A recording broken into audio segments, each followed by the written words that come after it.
Chris. So here's what's going on here. Let me erase these two arrows here.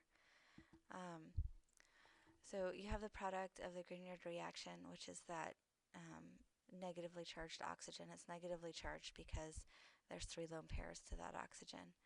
And then you also have a hydronium, which you're adding um, to this alkoxide ion.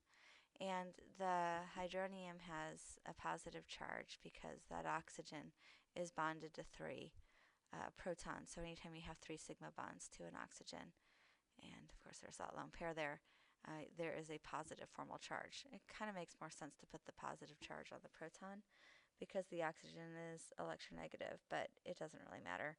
The proton's the thing that's going to be transferred, and it's transferred from the acid, which is hydronium, to the base, which is the alkoxide ion. And the way that that happens, the mechanism by which that happens, is that one of the lone pairs, it uses its electrons, right, the electron in the lone pair, to form a new bond to the proton. And so that's this bond right here that's formed. There's also a bond that's broken. It's the one between the proton and the water.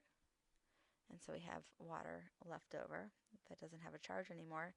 And this reaction would have a very high equilibrium constant because we're starting with a really strong base, this alkoxide, and a strong acid, hydronium, and we're making 2 neutral species. So it's a downhill in energy type reaction.